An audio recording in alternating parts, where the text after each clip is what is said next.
हाँ जी बच्चों, तो स्वागत है आपका हमारे चैनल पर। तो देखो, लास्ट वीडियो के अंदर हमने क्या स्टार्ट किया था। पार्टनरशिप जो हमारा चैप्टर है, पार्टनरशिप बुक का जो पहला चैप्टर है, accounting for partnership firm fundamental, वो हमने शुरू किया था। तो उसकी हमने कुछ बेसिक थ्योरी डिस्कस करी थी। तो आज हम उसके आगे की जो थ्योरी है वो डिस्कस करेंगे। ओके, तो देखिए, अगला जो टॉपिक आपका आता है that is what, rights of a partner. अब पार्टनरशिप फर्म के अंदर पार्टनर आ गए, तो पार्टनर के क्या क्या अधिकार हो सकते हैं। जैसे आप हैं, आपके पास ह्यूमन राइट्स हैं कि हम इंसान हैं, हमारे ह्यूमन राइट्स हैं। तो पार्टनर के वैसे क्या क्या राइट्स हो सकते हैं वो हम देखते हैं यहाँ पर। तो पहला राइट क्या है, every partner has right to participate in the management of the business. अब जो भी पार्टनर होंगे उनका राइट है कि वो मैनेजमेंट में जो भी डिसीजंस लिए जा रहे हैं वो पार्टनर से पूछ के लिया जाए, या मैनेजमेंट के अंदर पार्टिसिपेट करने का एक पार्टनर का हक होता है। दूसरा राइट क्या है कि उससे अगर मान लो कोई भी बिजनेस के अंदर क्या किया जा रहा है, बिजनेस के अंदर कोई भी डिसीजन लिया जा रहा है, तो पार्टनर से पूछे बिना वो डिसीजन नहीं लिया जा सकता है। तो उसकी कंसल्ट लेना बहुत इंपॉर्टेंट है। तो ये एक पार्टनर के पास राइट होता है कि जो भी बिजनेस के डिसीजन होंगे उससे कंसल्ट करने के बाद ही लिए जाएंगे। और क्या राइट होता है, पार्टनर जो है वो क्या कर सकता है, चेक कर सकता है। जो जर्नल बुक बन रही है, लेजर बुक बन रही है, जो भी अकाउंट हो रहे हैं, तो उस कॉपी को जो पार्टनर है, हर पार्टनर चेक कर सकता है, उसके पास ये अधिकार है। और क्या अधिकार है, शेयर प्रॉफिट और loss with the others in agreed ratio. अब जब भी पार्टनर क्या है, फॉर एग्जांपल के लिए ए बी एंड सी तीनों पार्टनर ये आ रहे हैं, तो इनके पास अधिकार है, तीनों के पास अधिकार है कि ये एक अग्रीड रेशियो में अपना जो प्रॉफिट है वो शेयर करेंगे। फॉर एग्जांपल के लिए हमने ले लिया 2, 3 एंड 4, इस रेशियो के अंदर ये पार्टनर अपना प्रॉफिट शेयर करेंगे। तो ये कुछ भी अपना रेशियो आपस में डिसाइड कर सकते हैं, तीनों के तीनों पार्टनर मिलकर। ठीक है, अगला देखो क्या है right, if a partner has advanced loan. Advance loan का मतलब यहां पर क्या है, देखो ध्यान से अगर समझें तो अगर देखो फर्म है आपकी, क्या है, पार्टनरशिप फर्म है, ये फर्म को जरूरत पड़ी किसकी, पैसे की। अब बिजनेस स्टार्ट करना है तो भाई पैसे की तो जरूरत पड़ेगी, कैपिटल की जरूरत पड़ी।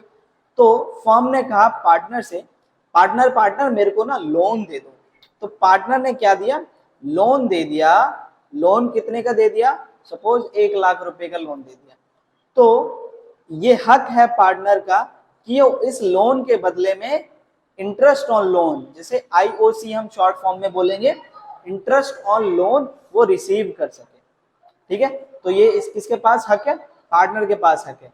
तो ये इंटरेस्ट ऑन लोन का जो भी रेट होगा वो जो है पार्टनर आपस में मिलकर डिसाइड कर सकते हैं। अगर रेट डिसाइडेड नहीं है तो उसको कितना इंटरेस्ट का रेट मिलेगा, 6% रेट के हिसाब से उसे इंटरेस्ट मिल सकता है। ये कौन से एक्ट के अंदर आता है, 1932 एक्ट पार्टनरशिप के अंदर आपको ये देखने को मिलेगा।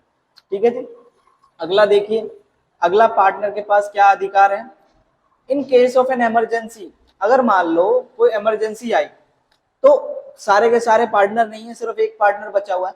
तो एक अगर सिंगल पार्टनर बचा हुआ है तो वो कोई जजमेंट लेता है, कोई डिसीजन लेता है, और उसके अंदर वो अपना पैसा खर्च करता है खुद की जेब से। तो पार्टनरशिप फर्म जो है उसको उसका जो पैसा खर्च हुआ है वो सारा का सारा पैसा उसको लौटाएगी। ये क्या है, अधिकार है पार्टनर का। ठीक है जी, और देखिए क्या अधिकार है, a partner has right not to allow the admission of a new partner.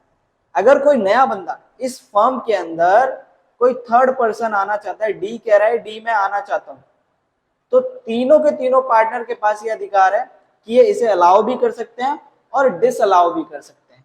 ये इसे अलाउ भी नहीं, अगर मान लो ये दोनों पार्टनर अग्री हैं, बी और सी अग्री हैं, लेकिन ए कह रहा है कि नहीं डी नहीं आएगा, तो डी फिर पार्टनरशिप फर्म के अंदर नहीं आएगा। सारे पार्टनर के पास अधिकार है कि वो किसी नए पार्टनर को एडमिट भी कर सकते हैं और एडमिट नहीं भी कर सकते हैं। तो इसके अंदर सारे सारे के सारे पार्टनर की कंसेंट होना बहुत जरूरी है। कंसेंट का मतलब इजाजत होना बहुत जरूरी है। ठीक है जी, और देखिए अगला point, after giving proper notice a partner has right to retire from partnership firm. अगर मान लो कोई पार्टनर रिटायर होना चाहता है, फॉर एग्जाम्पल के लिए ए रिटायर होना चाहता है, तो ये क्या कर सकता है, ये एक नोटिस दे सकता है सारे के सारे इन तीनों पार्टनर को, या दो पार्टनर जो भी हैं, तो इनको नोटिस देगा और ये आराम से रिटायर हो सकता है। तो ये इसके पास अधिकार है, ए के पास। और क्या अधिकार है, if a partner incur expenses on the business he pays amount on the behalf of firm। तो सपोज वही मान लीजिए कि अगर किसी भी पार्टनर ने बिजनेस के लिए या बिजनेस के बेनिफिट के लिए कोई भी एक्सपेंस किया अपनी जेब से, तो बिजनेस का जो पार्टनरशिप फर्म है उसको पार्टनर को पैसे देने पड़ेंगे। ये अधिकार है किसका, पार्टनर का। ठीक है जी। तो अगला देखिए, अगला हमारा टॉपिक क्या है, दैट इज पार्टनरशिप डीड। तो पार्टनरशिप डीड के बारे में हमने लास्ट वीडियो में भी देखा था कि पार्टनरशिप डीड क्या होती है, एक रिटर्न अग्रीमेंट होता है। क्या होता है, एक रिटर्न अग्रीमेंट होता है, उसको कहते हैं पार्टनरशिप डीड। अब पार्टनरशिप डीड के अंदर क्या क्या चीजें होनी चाहिए, है ना। अब आप लाइक अग्रीमेंट बना रहे हैं, एक अग्रीमेंट फॉर एग्जांपल के लिए ये आप एक अग्रीमेंट बना रहे हैं, तो अग्रीमेंट के अंदर क्या क्या पॉइंट होने चाहिए वो पार्टनरशिप डीड के अंदर हम अभी डिस्कस करेंगे। पहला पॉइंट क्या होना चाहिए, description of the partners. Partners के डिस्क्रिप्शन होने चाहिए, पार्टनर का नाम क्या है ना, वो उसके बारे में भाई फैमिली वगैरह क्या है ना, उसका एड्रेस पार्टनर का, ये पार्टनर का डिस्क्रिप्शन होना चाहिए। और क्या होना चाहिए, डिस्क्रिप्शन ऑफ फर्म। फर्म का डिस्क्रिप्शन भी होना चाहिए, फर्म का नाम क्या है, उसका एड्रेस कहाँ है। और principal place of business. Principal place का मतलब कि देखो हो सकता है कि एक कंपनी है उसके बहुत सारे बिजनेसेस हैं, वो इंडिया के बाहर भी काम कर रही है, जैसे टाटा है, मान लो टाटा क्या है, इंडिया के अंदर भी काम कर रही है, इंडिया के बाहर भी काम कर रही है। तो उसकी बट एक प्लेस ऐसी होगी जहां से सारे के सारे ऑपरेशंस रन किए जाते होंगे, जहां पर सारे के सारे डिसीजंस लिए जाते होंगे, तो उस जगह को क्या कहते हैं, प्रिंसिपल प्लेस। तो प्रिंसिपल प्लेस को भी आपको क्या करना होता है, डिसाइड करना होता है अग्रीमेंट के अंदर, पार्टनरशिप डीड के अंदर ये आप डाल सकते हैं। तो ये जो हम जान रहे हैं पार्टनरशिप डीड के अंदर क्या क्या पॉइंट हम डाल सकते हैं, समझ रहे हैं। जरूरी नहीं है कि आप ये पॉइंट डालें, पार्टनर आपस में मिलकर जो वो पॉइंट डालना चाहे, जो डालना चाहे वो डाल सकते हैं, लेकिन ये होना चाहिए। ये एक इंडियन पार्टनरशिप एक्ट के द्वारा बताया गया कि हाँ ये चीजें होनी चाहिए। ठीक है। क्वेश्चन आता है कि पार्टनरशिप डीड बनाना जरूरी क्यों है। अब तीन पार्टनर हैं, तीनों के बीच में क्या होगी, लड़ाई होगी।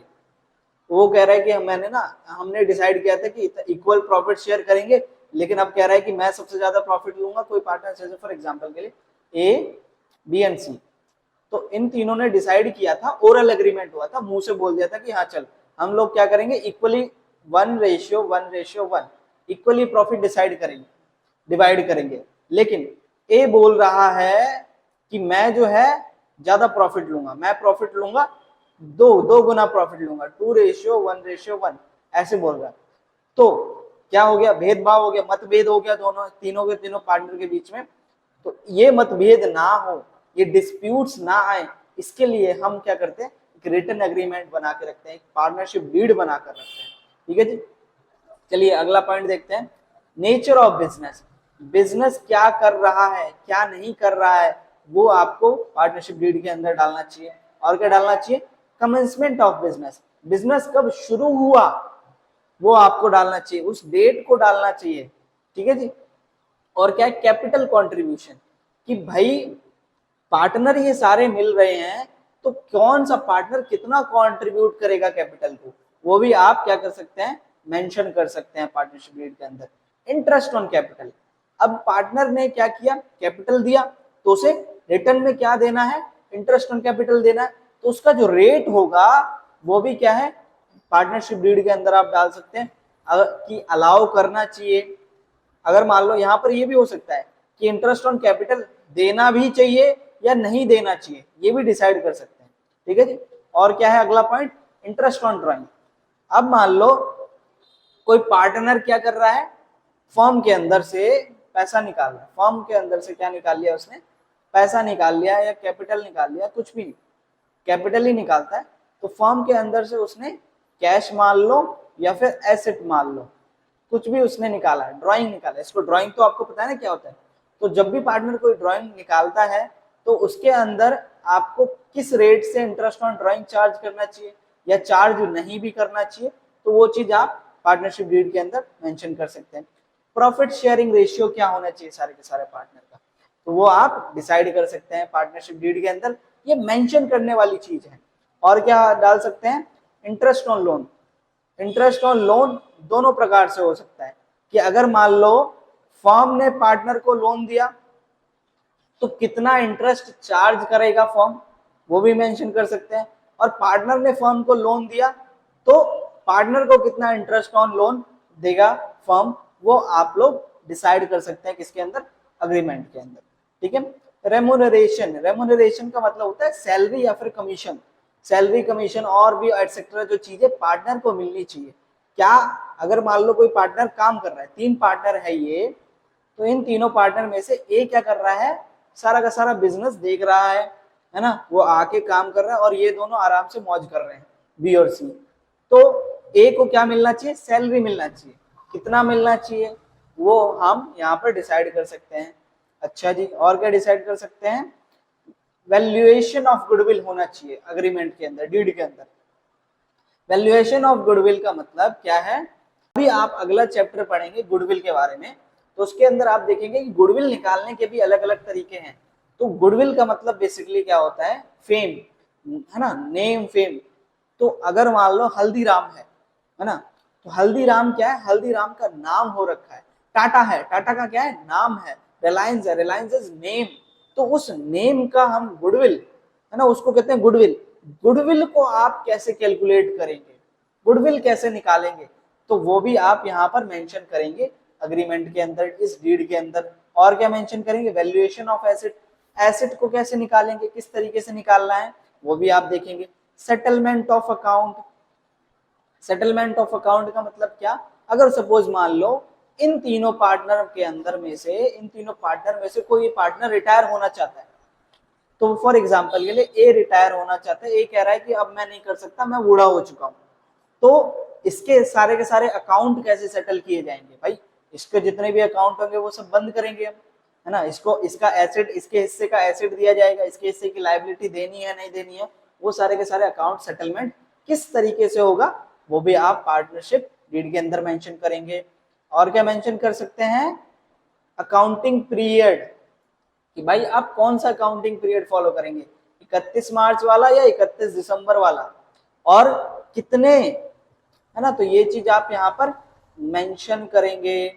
और कितने लंबे टाइम तक, कितने ड्यूरेशन तक आपका फर्म चलेगा, वो भी आप मेंशन कर सकते हैं। ठीक है। Rights and duties of partner, अभी ऊपर हमने लास्ट वीडियो में राइट्स पढ़े थे, है ना, नहीं ऊपर ही पढ़े थे हमने, राइट देखे थे। तो ये राइट जो है, ये राइट आप अग्रीमेंट के अंदर भी मेंशन कर सकते हैं। ये वैसे तो ये इंडियन पार्टनरशिप एक्ट में बोले हैं, बट आप जो है आप खुद से भी डिसाइड कर सकते हैं कि हाँ ये अधिकार होना चाहिए पार्टनरशिप का, या पार्टनर का, या ये अधिकार नहीं होना चाहिए, या ये ड्यूटीज होनी चाहिए। ठीक है।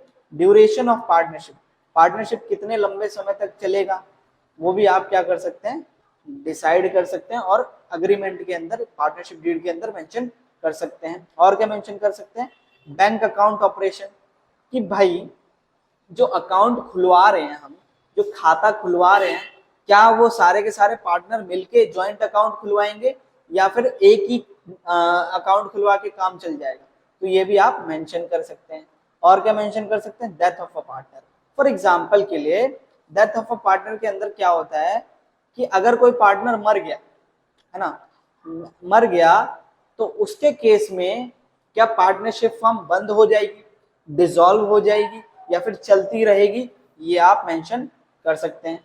और क्या है, सेटलमेंट ऑफ डिस्प्यूट, अगर कोई भी फ्यूचर में डिस्प्यूट्स होते हैं, भेदभाव होते हैं सारे के सारे पार्टनर के बीच में, तो उनको कैसे सेटल करना है, उसको कैसे सॉल्व करना है, ये भी आप जो है अग्रीमेंट के अंदर मेंशन कर सकते हैं।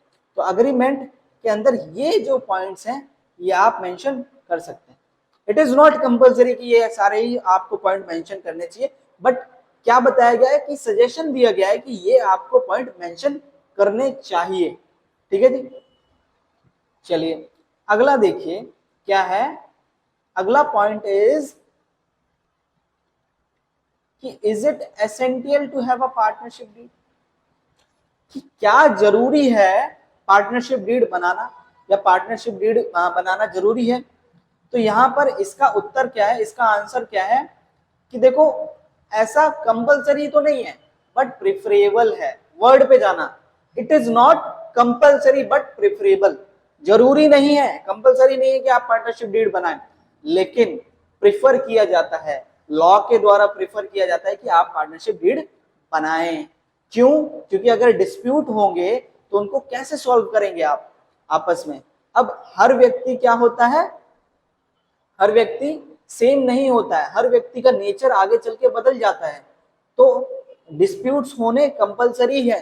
तो उस डिस्प्यूट को सेटलमेंट करने के लिए आप पार्टनरशिप डीड पहले ही बनाकर रख लीजिए, है ना। तो अब जैसे फॉर एग्जांपल आप अगर मान लो फ्यूचर में कुछ अपना बिजनेस करना चाहते हैं, तो दोस्त यार मिलके आप या भाई वगैरह मिलके बिजनेस कर रहे हैं, तो आप उसके अंदर पार्टनरशिप डीड जरूर बनाएं।